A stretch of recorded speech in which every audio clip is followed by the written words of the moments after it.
আর আজকের আওয়ামী লীগ পাড়ায় গেছে জনগণকে ছাইরা, আওয়ামী লীগকে ছাইরা।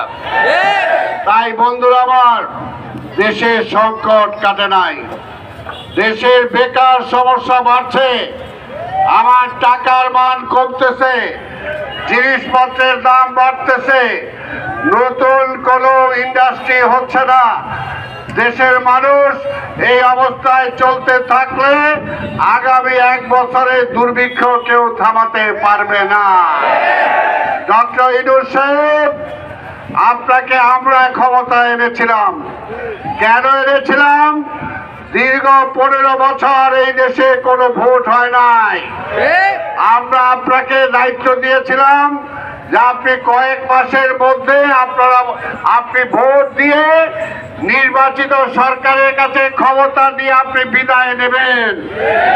এখন আপনার চারপাশে যারা আছে, ক্ষমতা পায় কিছু 2 পয়সা ইনকাম করতেছে, তারা আপনাকে বুদ্ধি দিতেছে যাতে নির্বাচন দেওয়া না হয়, যাতে নির্বাচনের সময় দীর্ঘায়িত হয়। একটা কথা বলতে চাই, 15-17 বছর আমরা অপেক্ষা করছি একটা ভোটের জন্য।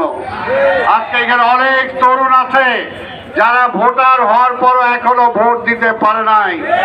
তাই আমরা আর কোনো বিলম্ব নাই। ইউনূস সাহেব, পরিষ্কার কথা, আমরা ডিসেম্বরে নির্বাচন চেয়েছিলাম। আপনি আমাদের নেতা লন্ডনে তারেক রহমান সাহেবের সাথে বৈঠক করে আপনি বলেছেন ফেব্রুয়ারির মধ্যে নির্বাচন হবে। এখন আবার একটু তালবাহানা করতেছেন। এখনো তো আমরা অন্য কোনো কথা বলি নাই, এখনো আঙ্গুল সোজাই রাখছি। যদি আঙ্গুল বাঁকা করে, আরে আপনি আপনার বাড়ির চারপাশে আর কি মিছিল দেখছেন? সচিবালয় আর কয়শো জনের মিছিল দেখছেন? সারা বাংলাদেশে মিছিলের বন্যা বয়ে যাবে। নির্বাচন দেওয়া ছাড়া আপনার কোনো বিকল্প নাই। তাই আমরা বলতেছি, আপনি পারবেন না, দেশ চালাইতে আপনি পারছেন না।